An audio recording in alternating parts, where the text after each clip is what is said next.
Salve, salve, criaturas, tudo bem? Aqui quem fala é Kalil Neto, sou CEO da empresa Rewood. Bem-vindos a mais um Dr. Wood. Hoje eu estou aqui com Helena Ruete. Na verdade, vou falar pra vocês, cara, sempre muito me interessou a arquitetura com bambu, né? E Helena, vou falar pra você, Helena, que eu sou um acompanhador do seu Instagram, tá? De muitas obras aí que você fez e me chama muita atenção até mesmo a arquitetura e do que você faz, tá? Queria até mesmo agradecer pelo seu tempo de falar um pouquinho sobre o material, mas primeiro eu queria conhecer um pouco sobre você, Helena. Bom, eu comecei meu trabalho, acho que antes mesmo de sair da faculdade, né? Eu estava na faculdade de arquitetura, eu fiz Mackenzie aqui em São Paulo. Ah, você é de São Paulo mesmo? Sou de São Paulo. Ah, legal. Fiz Mackenzie. E acho que o primeiro ano da faculdade foi muito transformador. Porque eu estava conhecendo tudo sobre arquitetura, o que era, o que não era, o que a faculdade estava passando. E claro que a faculdade passava coisas incríveis, mas ao mesmo tempo eu via muita coisa sobre concreto, né? Concreto. Talvez um pouquinho de madeira ali, bem tímido, enfim. E um tipo de arquitetura muito ortogonal, né? Muito purista, aquele caixote, aquela coisa. A concepção, o processo da compreensão do que era a concepção de arquitetura também não encaixava muito bem em mim, e eu via que não encaixava muito bem nos meus colegas também.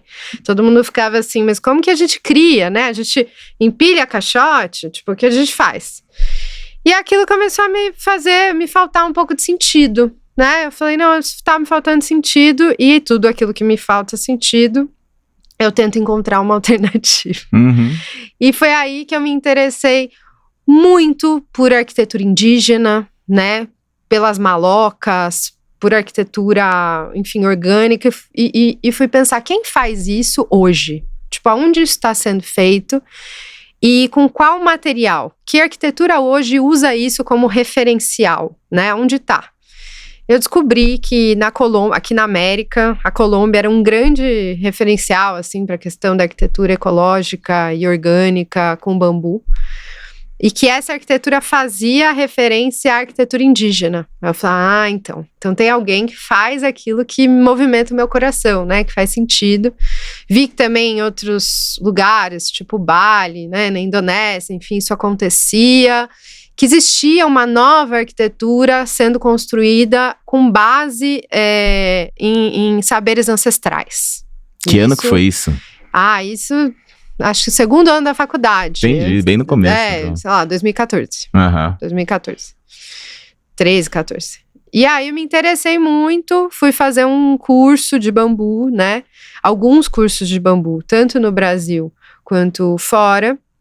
Descobri um escritório que eu trabalhei por uns anos, arquitetura mista colombiano, e entendi essa outra maneira de conceber a arquitetura, né? Pautada em ancestralidade, em geometria sagrada, em biomimética, vários assuntos que a gente pode conversar.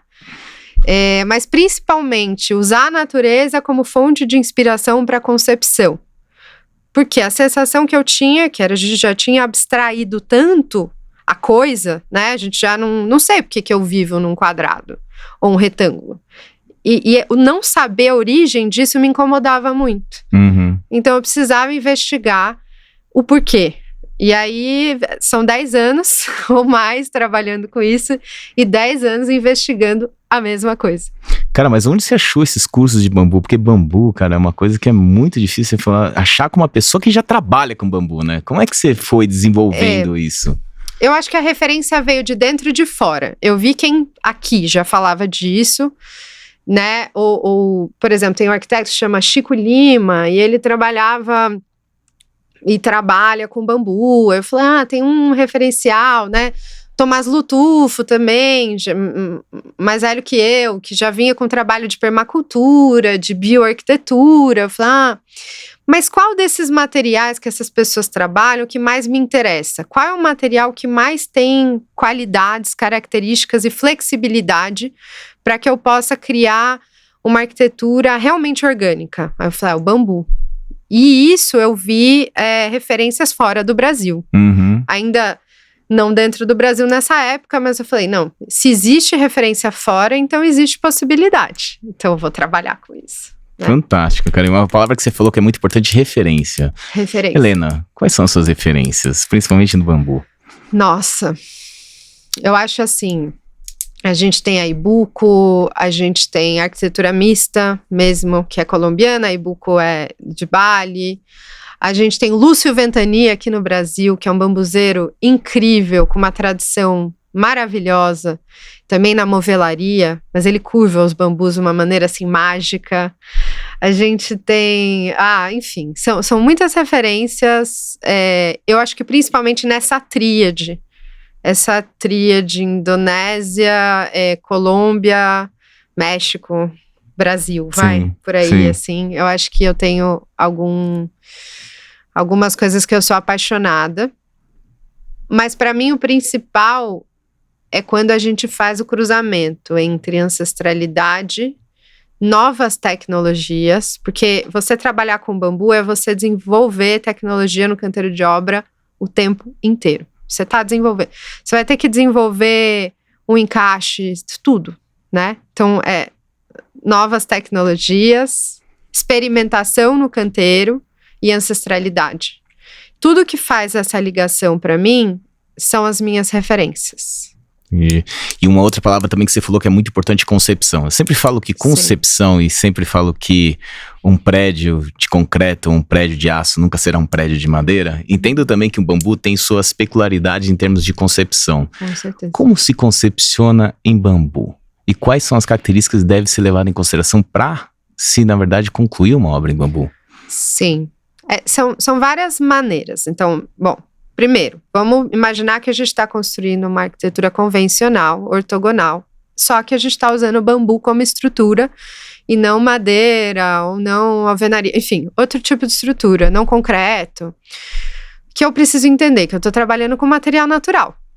Todo material natural, ele precisa ser elevado do solo. Então, eu não posso pegar um material natural e botar no solo, porque o solo tem umidade. Perfeito. E eu também não posso ter esse material super exposto a chuvas, intempéries. Então, vou ter que construir um beiral grande. Então, tem uma razão de ser, porque a arquitetura com materiais naturais, e quando eu falo isso, eu não estou falando só de bambu, como madeira, precisa desses cuidados. Isso é um ponto, uma concepção convencional. Quando eu estou falando de uma concepção orgânica, eu vou me inspirar nas formas da natureza para conceber. É um outro modo. Eu até dou um curso disso, né? De concepção. Legal. Aí a gente pega elementos naturais. Então, sei lá, vou pegar uma flor, uma folha. Só que assim, toda folha é a mesma folha? Não. Toda flor tem 6 pétalas, ou 5, ou 3. Cada uma tem uma, né?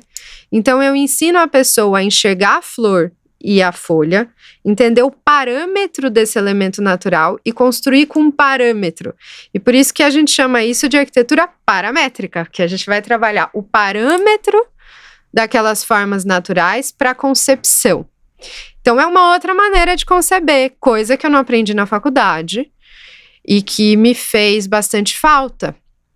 E por isso eu fui atrás, porque eu disse, bom, existe uma outra maneira de conceber. Quem concebia, assim, as etnias indígenas com as tipologias criadas por eles. Né? Eu vou me inspirar no quê? Eu vou me inspirar no abstrato? Não, eu vou me inspirar na natureza, porque é minha única fonte de inspiração real. Então, aprender a olhar isso enfim, para mim foi explodir a arquitetura para outro lugar. Fantástico, cara. Acho que é uma coisa que eu estudo bastante, por sinal eu acho muito legal, é o Fibonacci, né? Proporção Fibonacci, até mesmo a Lei Áurea, né? Que se tem aí a proporção. Como é que você integra isso junto aos seus projetos? Ou se é que você integra isso nos seus projetos? Sim. Então, eu integro bastante. Mas o que eu ensino na aula, que é muito importante, é sempre que primeiro vem a natureza e depois vem a geometria. Quer dizer, Pitágoras, enfim. Por que Pitágoras criou parâmetros geométricos para tentar entender a vida? Por quê? Porque ele queria entender a natureza. Quer dizer, será que existe uma razão natural entre as coisas? E aí a matemática vem disso. Não é primeiro existe a matemática e depois vem a natureza. A matemática tenta entender a natureza. A partir desse momento, a matemática faz todo sentido. Então, eu amo. Hoje em dia, imagina, uma aluna que era 5 em matemática, hoje em dia eu tento ser uma aluna 10, porque eu sou apaixonada. Porque a geometria, ela ajuda a gente a entender escala, Sim. proporção. Sim. A geometrizar as coisas de um jeito que que a gente sinta harmonia dentro delas. Então, eu uso geometria aplicada para conseguir compor com a minha arquitetura, para que ela sinta, para que as pessoas sintam ela de uma maneira harmônica. E isso é muito natural. Por quê? Porque essa geometria, ela já está pautada nas formas naturais e nos parâmetros naturais. Então, fica muito fácil. Então, a geometria, ela é tipo um dispositivo de auxílio para que a arquitetura que você esteja criando se pareça como casa, se pareça como lar, né? Eu não sou especialista, tá? Até posso estar falando besteira. Mas, de forma geral, eu entendo que essa palavra que você usa, que é o natural, o natural, na verdade, vem através da natureza, que, na verdade, assim, você se sente confortável dentro do lugar natural da natureza, né? E aquilo existe uma proporção. Então, quando você pega isso em base para que você possa fazer uma concepção, seja de geometria, e pelo jeito que você falou, é mais da forma para a função e não da função para a forma, né? Os dois. Eu entendo. Mas você entende que ela vem mais de uma coisa natural e por isso que você se sente, na verdade, dentro de uma biofilia interessante da onde você tá naturalmente. Eu acho isso muito bonito. Exatamente. Exatamente. Você já parece que você nunca esteve lá, mas você tem uma... Você já esteve, sabe? Isso é muito legal. Exato. Então, nesse curso de criação, por exemplo, as pessoas chegam, às vezes, em geometrias muito similares. E aí eu faço uma análise disso. Eu falo, por que vocês estão chegando em geometrias similares? Porque a base de origem daquilo que vocês estão concebendo é a mesma. E aí, a gente vai entendendo que todas as criações vieram desse primeiro contato. Inclusive, a arquitetura que a gente tem hoje como arquitetura moderna e tal, ela foi decupando e abstraindo desse lugar que é o primeiro contato, que é a natureza. Então, até aquilo que a gente acha que é muito, que não faz sentido, faz sim. Qual é a origem desse sentido, né? E por que isso tem a ver com o nosso tipo de sociedade? Aí é uma coisa muito mais profunda e histórica, mas dá pra gente ir amarrando e criando essas conexões entre história e arquitetura e a maneira que a gente concebe as coisas. Eu sempre falo que para você saber para onde você vai, você precisa saber de onde você veio. Isso, né? É muito importante. Eu acho que se você não souber a história e saber quais os problemas, não adianta somente você olhar o problema de hoje, mas se você ver a história e aprender, e na verdade aprender, você aprende só de 2 jeitos, né? Ou você aprende com a experiência dos outros, que é a história, ou você aprende na porrada. Eu muitas vezes aprendo na porrada, muitas vezes aprendo com a história dos outros e com a experiência dos outros, mas eu acho que isso é super importante para que você possa, na verdade, saber para onde você vai e para que você possa, na verdade, entender e conceber. Isso, para um arquiteto, para mim é perfeito. Uma boa arquitetura, para mim, é o arquiteto que, na verdade, domina os materiais, né? E utiliza os materiais da forma correta, onde ele deve ser utilizado, e não somente pela sua beleza, mas também pela sua função estrutural, né? Então, quanto mais você domina os materiais e mais entende a história deles, você tem, na verdade, um portfólio muito grande para que você possa se encaixar e aquilo sai naturalmente dentro daquilo, sem precisar, na verdade, revestir ou ser uma coisa que você não é, sabe? Isso é muito legal. E por que é tão importante a gente tocar aquilo que a gente trabalha? Que a gente consegue entender o limite daquilo, né? Você não vai conseguir cruzar limite nenhum se você não encosta. Então, uma coisa que eu falava no começo na faculdade, né? Porque eu já saí da faculdade trabalhando com bambu, trabalhando no escritório, na arquitetura mista. Eu dizia, mas eu nunca fui numa fábrica que seja de concreto. Eu não brinquei com esse material. Então, até o concreto, que eu já tinha uma questão assim, que eu já estava falando de meio ambiente e tal, mas eu dizia, até o concreto eu tô defasada, porque eu não toquei nele, eu não experimentei com ele, eu não brinquei com ele para saber até onde eu consigo chegar. E eu não sou purista, para mim a gente tem que usar todos os materiais. Imagina, minha fundação ainda é feita de concreto, eu uso muita conexão metálica, mas até a minha conexão metálica eu uso os elementos da natureza para criar as minhas conexões. Por exemplo, como é a baleia? Esses dias eu estava criando uma arquitetura baleia. Qual é o osso da baleia que conecta o eixo vertical da baleia? Nananã. Vou usar esse osso como base para a execução do meu conector. Tá ali, tá dado. É fácil. É só eu pegar, entender o parâmetro daquilo e copiar para que eu consiga criar. Mas eu só consigo fazer essa criação porque eu tenho muita noção do material que eu trabalho. Né? Bambu. Quando eu dou aula sobre o bambu, eu falo, gente, vocês têm que entender como colhe o bambu, como planta o bambu. Como eu entendo qual bambu tá bom ou não para usar. Como o bambu suga água, como são as fibras, a taxonomia. Então, mas por que eu tenho que saber isso? Eu sou arquiteta. Tipo, sim, interessa. Interessa muito que eu saiba até o limite do meu material. Enfim. Não, mas eu compreendo, porque assim, eu dou bastante workshop, eu acho que a primeira coisa que eu abordo é o que é madeira, né? Se você não entender o material que você quer utilizar, você não consegue concepcionar de forma correta. E através das referências que você tem dentro da arquitetura que você quer trabalhar e o material, são sim pontos importantes para que você possa sustentar uma ideia, mas se você não dominar, você nunca consegue evoluir dentro daquilo, sabe? E dentro do que você falou, na verdade, acho que assim, deixar de construir a gente não vai, né? Então, o impacto a qual gera dentro dos materiais a qual você utiliza tem que sim muito ser levado em consideração, principalmente na arquitetura a qual, na verdade, especifica o material e como ele está utilizando, né? Então isso é muito importante, cada vez mais a gente vê essa vontade de ser sustentável dentro da construção civil para que isso seja importante. E aí eu pergunto para você, Helena, quanto sustentabilidade é importante para você? E o que é sustentabilidade para você? Eu vou até mudar o termo. Eu vou falar de regeneração. Perfeito. Né? Porque sustentabilidade é aquilo que sustenta as nossas práticas. E hoje em dia, quando a gente fala sobre arquitetura ecológica, a gente está falando, querendo ou não, de uma ideia de regeneração. Regenerar é a gente produzir coisas, produzir natureza, né? A gente é capaz disso como ser humano, como espécie. Então, eu vejo coisas assim. A escolha do material é um dos pontos, mas não é o único ponto. Por exemplo, quem constrói, como constrói, quem é esse artesão, como ele está sendo considerado dentro da obra, quais são os processos, qual é o impacto dentro da colheita desse material, qual é o impacto dentro de como eu trato esse material. Então é uma cadeia produtiva muito longa, né? Que se eu quero entender essa arquitetura como regenerativa, quais são todos os impactos que eu estou criando e como eu vou conseguir criar eles de uma maneira cíclica. Tipo, colocar eles dentro de um lugar onde eu comece a ver sentido naquilo que eu construo, desde a escolha do material até como eu trato as pessoas na obra, até quem vai consumir essa obra, quem vai experimentar essa obra.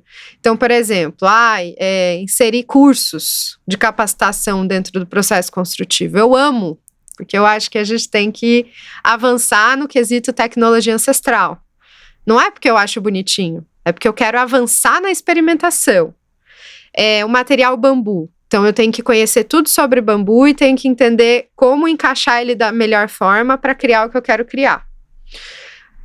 Aonde está vindo esse material? Eu tenho que saber quem são os fornecedores brasileiros e tecer essa rede. Como está sendo tratado? Bom, a gente tem madeira hoje em dia que é tratada com arsênio. Essa madeira é sustentável? Não, desculpa, não é. Como a gente vai tratar esse material para que ele não tenha arsênio? E aí é uma mistura entre tecnologia, e quando eu falo tecnologia, não é tecnologia criar coisas mais agrotóxicas, é o contrário. Criar coisas mais sustentáveis que são mais duráveis. Perfeito. Aí sim eu começo a entender o que é sustentabilidade. Mas me explica então como você trabalha.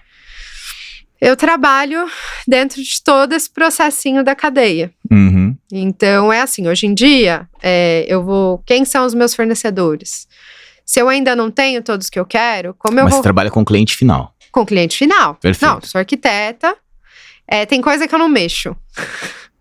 O básico é assim, sou arquiteta, tenho cliente final, fecho os projetos.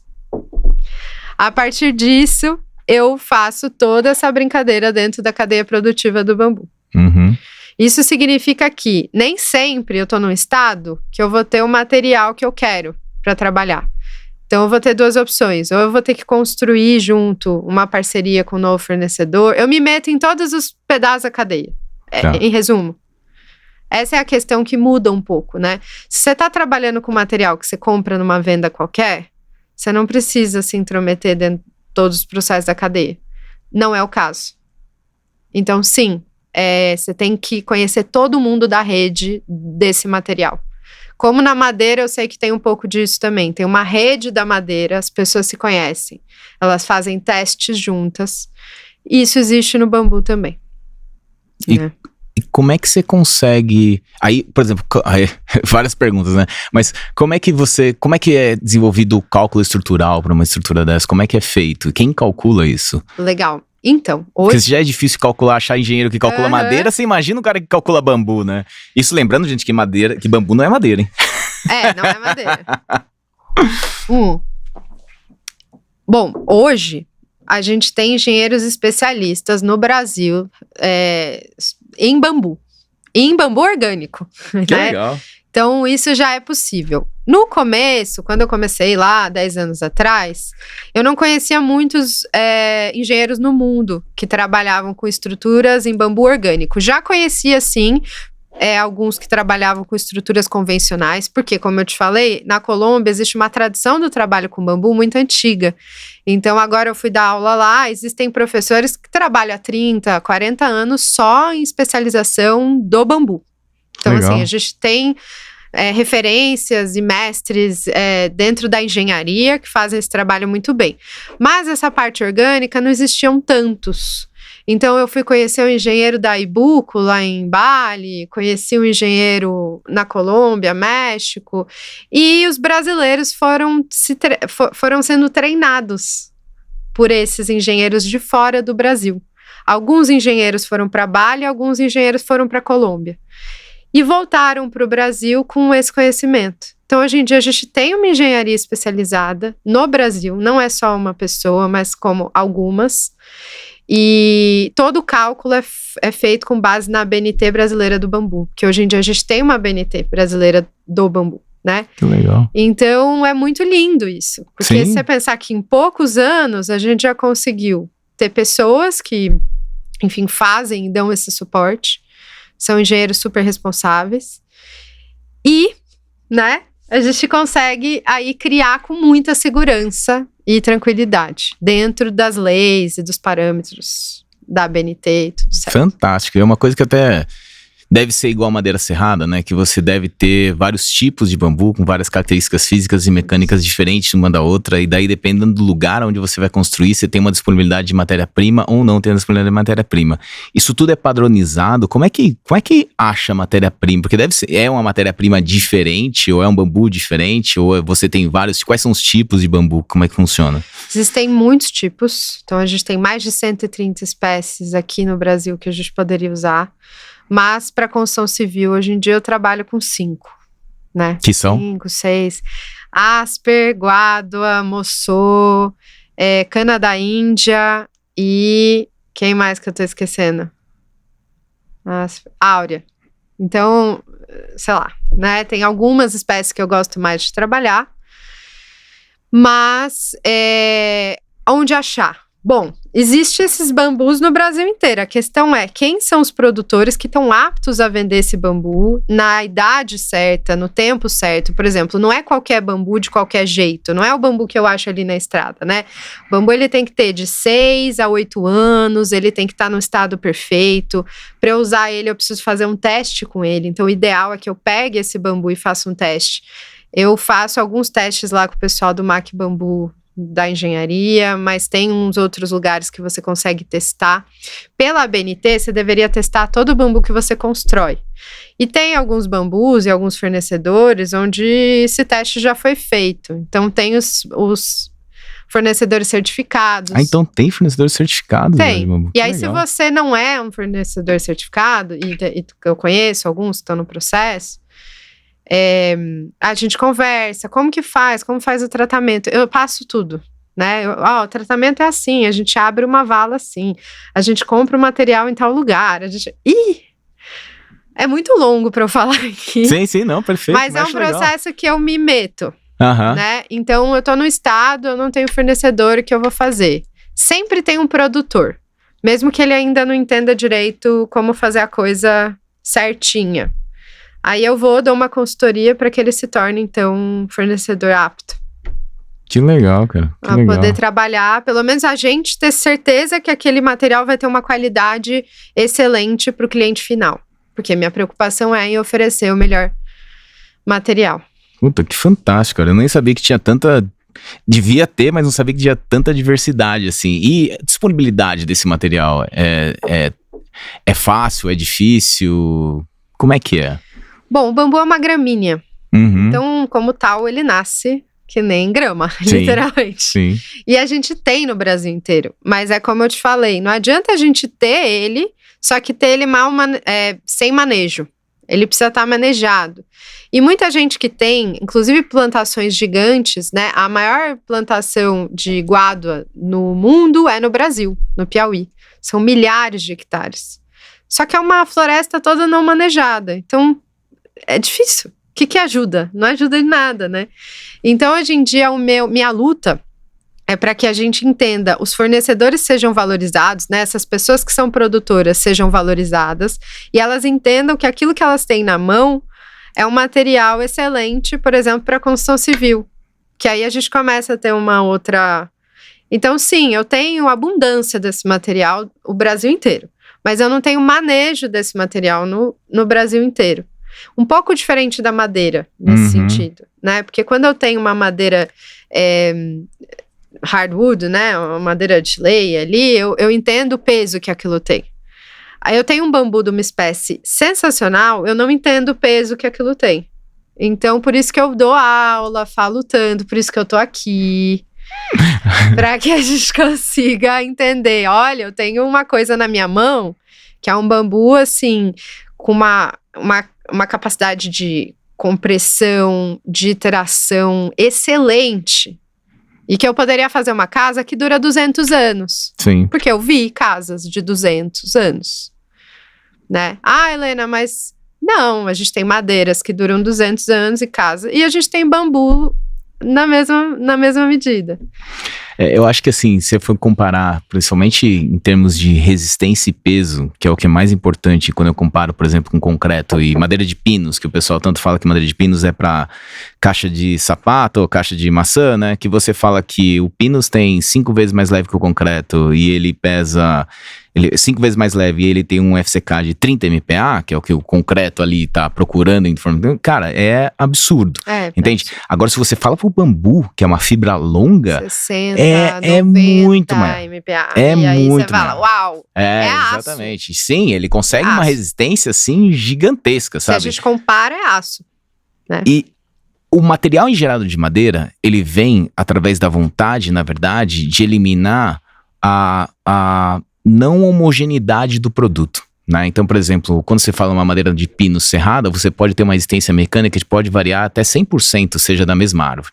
Então, quando você vai calcular, você leva em consideração um CAMOD, né? Que leva em torno de 56%. Então, você tem aí uma majoração da estrutura em torno de 40%, né? Quando você vai para o bambu, você entende que também você tem essa majoração dentro da estrutura para que você possa, na verdade, garantir que a estrutura fique em pé. Sim. Por causa exatamente que você não tem, na verdade, o controle de qualidade dentro do crescimento do próprio talão. Do próprio talão. Né? Mas é importante entender esse controle de qualidade. Sim. Né? E tentar controlar isso o máximo possível. Agora, eu estava na Colômbia com os professores e eles têm um profissional lá, que a gente não tem aqui, que é um fiscal de obras de bambu. Puta, que legal. Ele existe para ir e ver se toda a cadeia está sendo feita de maneira adequada. Então, ele vai no fornecedor, ele investiga. Ele vai no arquiteto, ele investiga. Ele vai na obra, ele investiga. E ele vê se está tudo dentro da lei. Porque eles têm uma lei muito mais antiga que a nossa, né? Uma BNT muito mais antiga, e vê se tudo tá nos conformes. Então, eles têm esse personagem, né? Eles têm essa pessoa. A gente ainda não tem. E você sempre fala da Colômbia pelo que você teve como experiência, ou qual que é o lugar do mundo que mais se trabalha com bambu? Não, por tradição mesmo. Tradição, Colômbia. É, por tradição. Né? A gente tem um livro, por exemplo, do Oscar Hidalgo, que chama The Gift of the Gods, né? O Presente dos Deuses, que acho que é um dos livros mais completos de bambu no mundo. E, de fato, é um dos países com mais tradição no mundo. Que legal. Daqui, né, da América, é o com mais tradição. Então, por isso que eu disse que tem professores que trabalham 30, 40 anos só em bambu, são esses fiscais. É uma outra razão.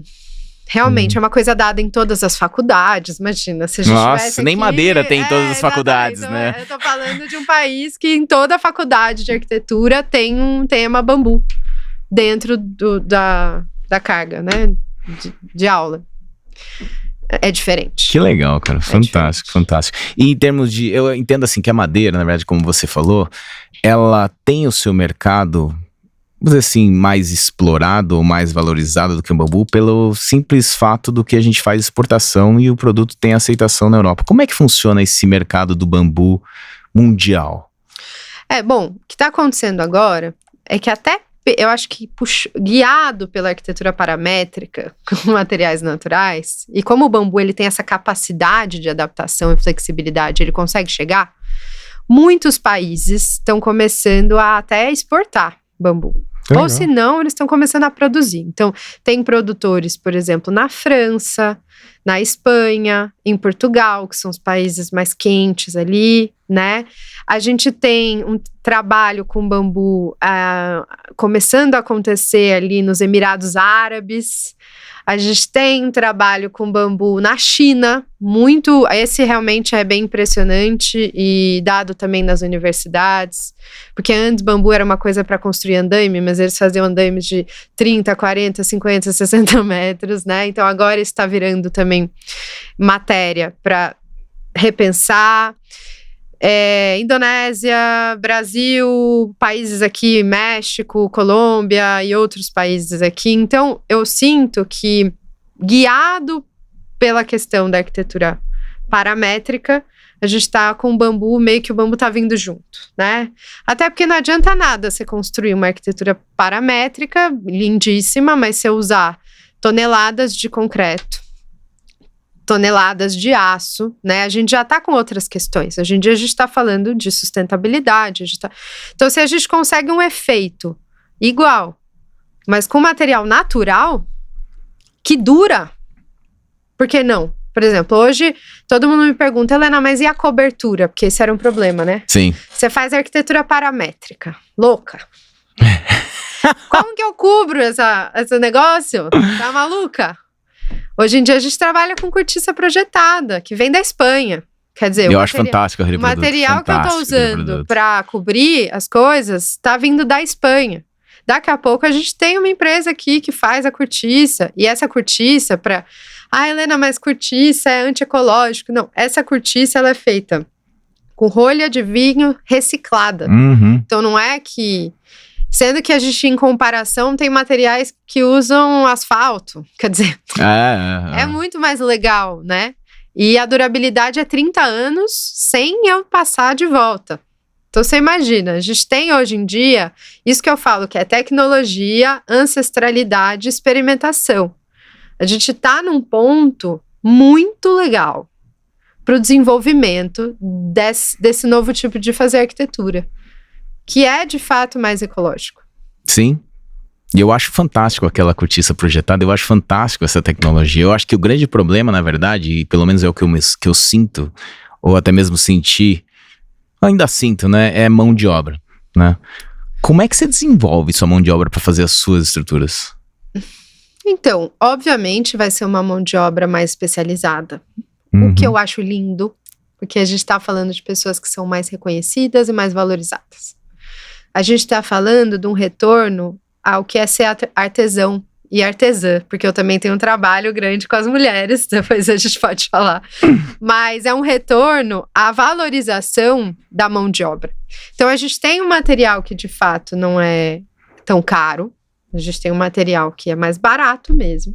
E a gente tem uma mão de obra muito valorizada. No equilíbrio, a gente chega num padrão metro quadrado convencional.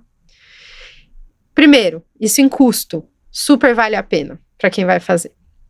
Segundo, como eu treino essas pessoas, né? Por isso que eu dou todos os cursos. Helena, você ama dar curso, né? Que eu dou muito curso. Não é que eu amo dar curso, é que eu tenho que. É parte do meu trabalho. Você está num curso experimentando, testando, juntando. Nos meus cursos vão mestres bambuzeiros que trabalham com bambu há mais tempo que eu, há 15 anos, mas que não trabalham com arquitetura orgânica. E aí eu vou lá e falo, olha, eu tenho uma coisa para te ensinar, você tem uma coisa para me ensinar também? E aí a gente se ensina.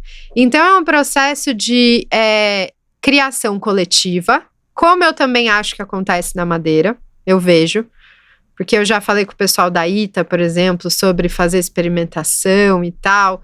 A gente se manda mensagem, porque quem é fascinado por desenvolvimento tecnológico dentro do canteiro é fascinado de verdade.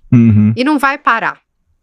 Então, todo curso, toda vivência, toda obra é uma oportunidade para a gente criar novas coisas. E, obviamente, a gente não vai criar sem regras, sem leis. E a gente tem as leis para dar suporte. Mas até a BNT, ela pode ser revista. Então, às vezes, eu estou desenvolvendo uma coisa, eu vou lá, falo para a galera que criou a BNT, oi, eu tenho uma coisa aqui para a gente ver e testar. Vou na universidade e testo. Então, é um trabalho coletivo entre universidade, entre profissionais com muita experiência, entre eu com as minhas experimentações, entre os engenheiros e engenheiras, que compõem os nossos avanços diários, né? Na verdade, eu acho que o que falta, principalmente para o desenvolvimento, e seja um desenvolvimento sustentável ou regenerativo, como você mesmo está falando, são pessoas como você se integrar realmente na norma, sabe? Hoje, por exemplo, eu já fui secretário da norma NBS 3190, das estruturas de madeira, e a gente tem que, na verdade, imputar isso, e pessoas da indústria devem fazer parte, principalmente as pessoas da indústria, porque os acadêmicos, que eu também fiz parte dos acadêmicos, eles sabem como fazer, mas a tecnologia só consegue andar junto dentro das dificuldades que a gente tem hoje e não tentar descobrir as dificuldades que a gente tem amanhã, sabe? Então é muito importante o desenvolvimento de normas técnicas para que a gente possa realmente desenvolver novas pessoas, sabe? Assim como você, né? E perguntando, Helena, se uma pessoa quiser fazer, entender e construir com bambu, você falou em vários cursos, o que ela deve fazer hoje? Como que você orientaria essa pessoa para que possa entender do produto e até mesmo trabalhar? Bom, que eu acho que de fato ela precisa conhecer. Hoje em dia existem muitos cursos, não só os meus, né? Mas fora do Brasil também vários, e dentro alguns. Eu acho que essa pessoa tem que experimentar isso, tem que se colocar à disposição, né? De fazer essa troca. Na faculdade a gente ainda não tem tanto essa abordagem. Eu até, às vezes, uma vez por semestre, dou uma aula lá no Mackenzie, né, que é uma aula à parte, faço essas coisas e tal. Mas a gente ainda não tem isso dentro da academia, que é uma coisa que eu quero mudar. Mas, a verdade, quando a gente está trabalhando muito, a gente não tem tempo de fazer mestrado, doutorado, né? Então, a pessoa, hoje, tem que estar curiosa. E tem que ir atrás de quem está trabalhando com isso, quem está experimentando, quem é da engenharia que está construindo isso, da arquitetura, se voluntariar dentro de uma obra, né? Eu sempre falo que é muito importante. Eu sou arquiteta, mas eu comecei trabalhando com bambu, tirando o arame metálico das obras. Eu ia e eu ficava semanas trabalhando dentro da obra como uma profissional do canteiro de obra normal. Por que eu fazia isso? Porque eu queria investigar o material, e para investigar eu tinha que estar trabalhando com ele. Então eu peço ainda para as pessoas coragem. Talvez em algum momento a gente tenha uma matéria disso e isso facilite a vida delas, mas por enquanto eu peço coragem e vontade.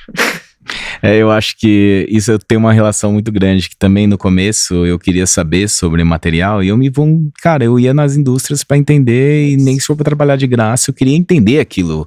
Porque É uma coisa que me chamava a atenção. Eu acho que isso falta um pouco, sabe, das pessoas realmente ir atrás e entender. O que a gente tenta, na verdade, é disponibilizar informações, que nem você dá curso, eu faço workshops, dá caderno de detalhamento construtivo e tudo mais. Isso existe no seu mundo?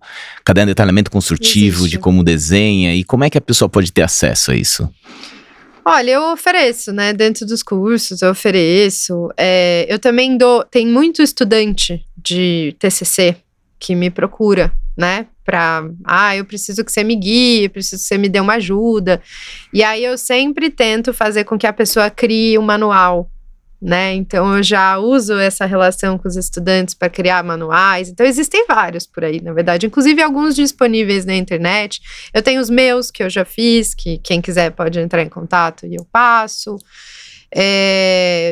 Tem livros e livros sobre bambu com manuais construtivos, por exemplo, esse O Presente dos Deuses, que tem muitos manuais lá dentro. Então é uma coisa assim, você tem que conhecer alguém, mas também temos em livros, e dentro da academia você pergunta, quem que sabe sobre isso, onde eu posso conhecer, e você chega. A verdade é que a curiosidade faz a gente chegar onde a gente tem. Sim, com certeza, com né? certeza. Apesar de ainda não ser uma coisa tão comum e convencional. E qual que você acha que é o maior desafio para o bambu no mercado?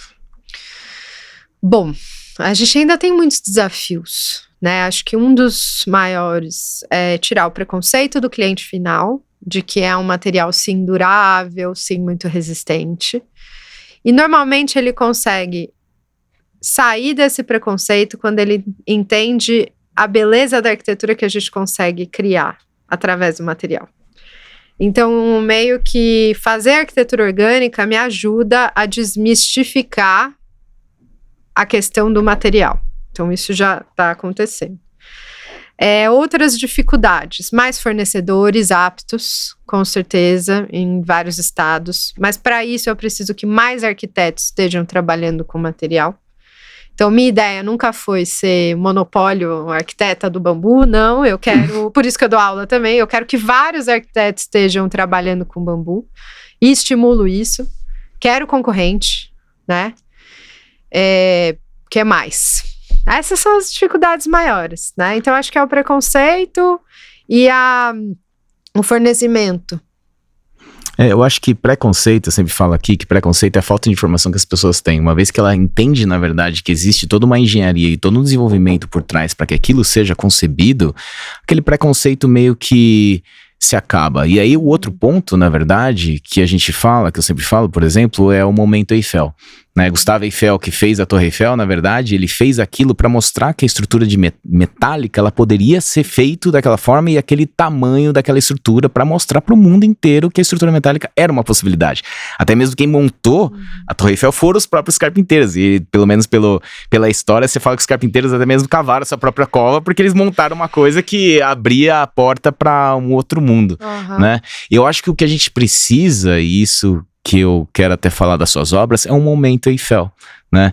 Eu queria até que você comentasse algumas obras que a gente poderia até mesmo deixar para eles visitarem, porque eu acho que eu sempre prezo muito para fazer obras comerciais, né? Então a gente tem o Bar da Rugarden, o Bar da Corona, agora o restaurante do Gourmet, o prédio da Dengo, no Oscar Freire nós fizemos a Casa Francis, fizemos também a Companhia Marítima, e são obras que eu gosto de realizar porque a pessoa pode entrar e ver o produto sendo utilizado. O que a gente tem no bambu hoje que você fez que as pessoas poderiam, na verdade, ver esse momento Eiffel crescendo cada vez mais? Porque a gente tem as obras de clientes privados, né, que eu não posso falar, vão e tal, a gente vai ter que ver pela internet, mas tem as obras públicas, né, tem as coisas que realmente a gente pode ter acesso.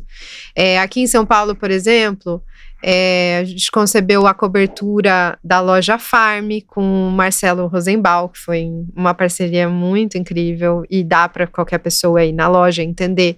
É uma concepção de uma arquitetura mais convencional, mas você consegue entender o que o bambu está resistindo lá, né? Tipo o tamanho dos vãos, por exemplo. Super interessante. A gente tem em Campo Limpo Paulista, primeira obra pública permanente de bambu, num parque urbano, que é muito legal e aqui pertinho. A gente tem Um pavilhãozinho na Casa do Povo, que é público também. A gente tem um coletivo cultural lá em Ilha Comprida, que tem 2 obras muito legais, que também dá para ir visitar para quem estiver passando pela praia, né, poder conhecer. Então tem algumas obras de cunho mais aberto que vocês poderiam ir visitar. E entre outras coisinhas que estão surgindo aí desse ano, que também vão ser públicas. E aí, para quem tiver interesse, pode inclusive participar do processo. Porque como eu tenho essa coisa muito aberta, eu crio dentro da obra momentos onde as pessoas podem ir experimentar o material. Tipo, como que é? Mexer com isso, trabalhar com isso, entender isso, né? Então, acho que vale a pena também. Quem se interessar, me mandar mensagem. Eu tenho, assim, sou muito acessível. Foi muito legal, até mesmo, Helena. Eu não conhecia a Helena e foi através, acho que, do Instagram que a gente conseguiu o contato da Helena. E, cara, mais uma vez agradeço você. Helena, tem uma dúvida até mesmo. Uma vez eu tive numa conferência em Sydney, na Austrália. E eu tava lá visitando o Opera House, né? Que, por sinal, eu adoro história, né? Então eu fui lá conhecer e tal, não sei o quê. Acho interessantíssima a arquitetura. E lá no gift shop ali eu comprei, eu tenho até hoje lá, que é 2 peças que eu achei que era de madeira laminada colada, mas quando eu trouxe e eu peguei, era bambu colado. Então era um processo de fabricação que acredito que remetia muito ao que eu faço, mas dentro da propriedade do bambu. Entendendo assim e vendo isso, pelas propriedades que o bambu tem, a resistência mecânica daquilo, principalmente por causa da sua homogeneização do processo de engenharia ali, eu achei assim fantástico aquilo, sabe?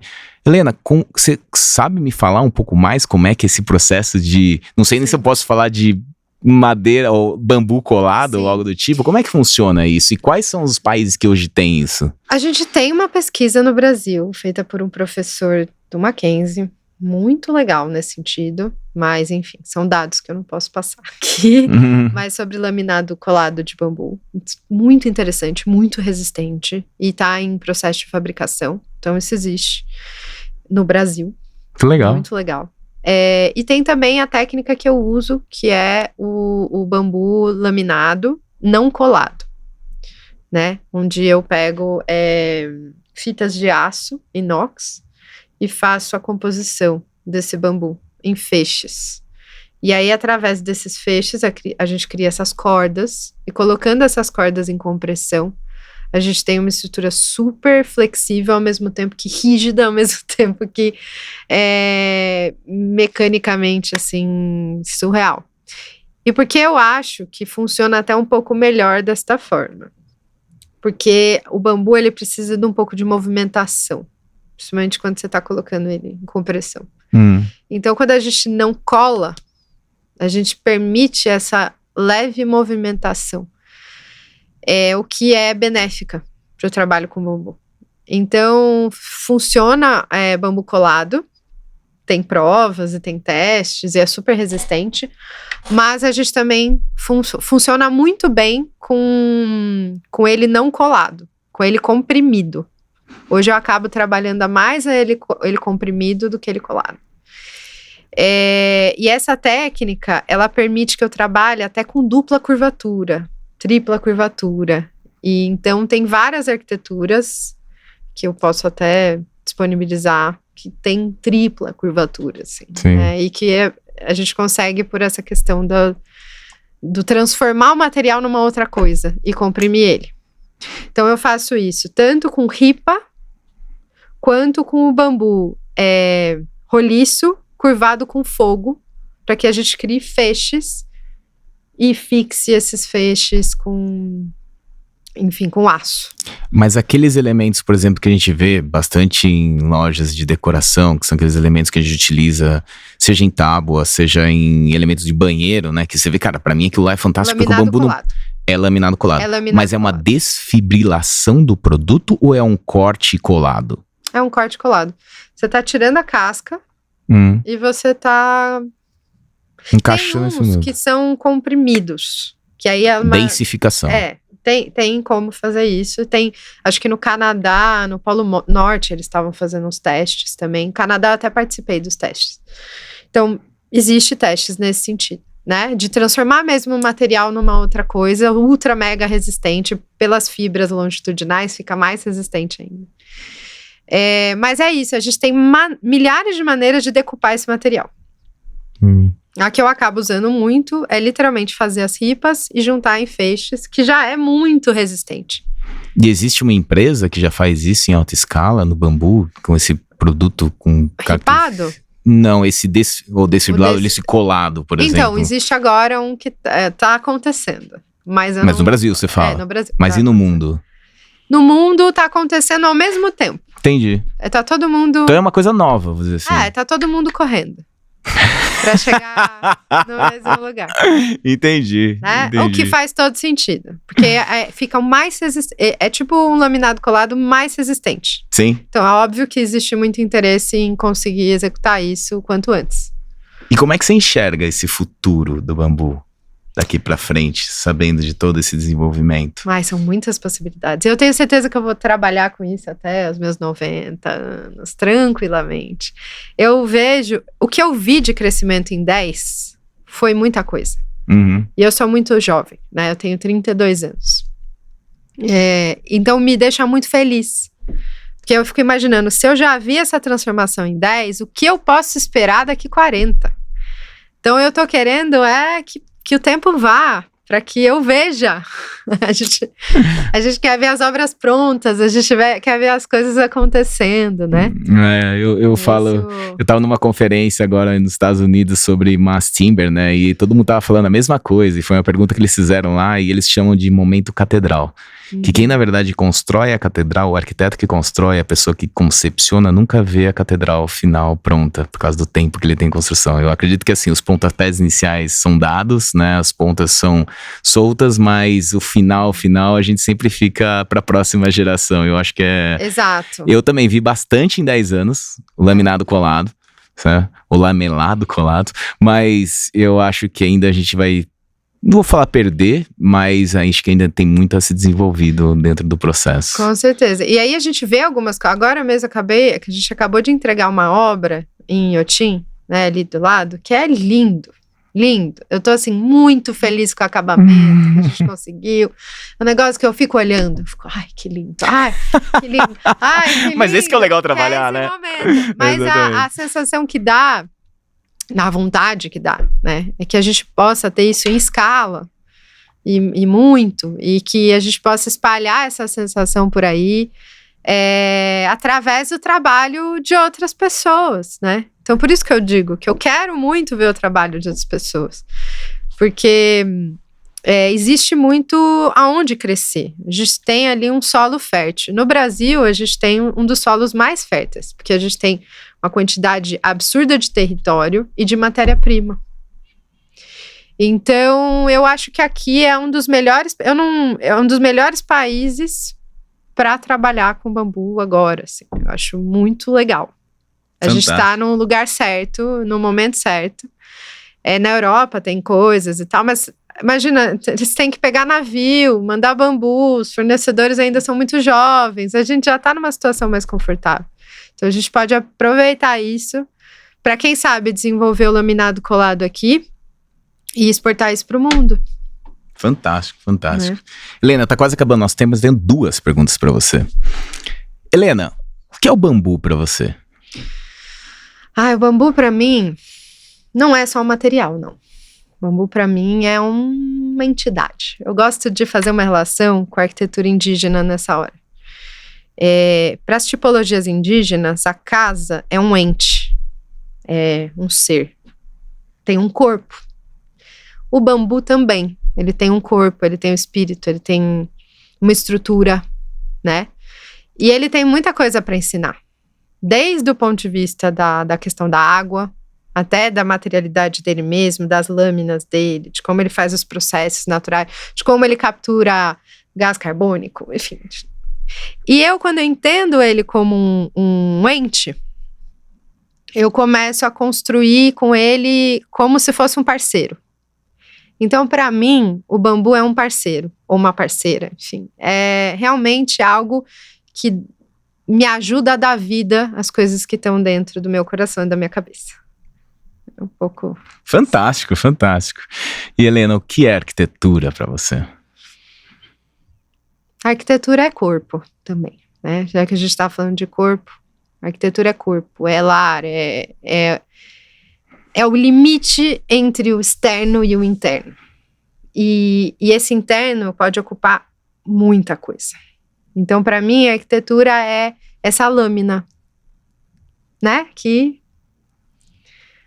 dá corpo para tudo que a gente tem de atividade, de vivência, de coisas para elaborar no planeta, como espécie. E eu espero que essa lâmina seja cada dia mais representativa daquilo que a gente veio para fazer. Muito bonito, fantástico, Helena. Queria agradecer muito pelo seu tempo, muito pela disponibilidade e adorei conhecer o bambu. Obrigado mesmo. Eu que agradeço. Gente, espero que vocês tenham gostado. Se inscreva no YouTube, comenta aí e dá uma curtida. Valeu, até mais, até a próxima.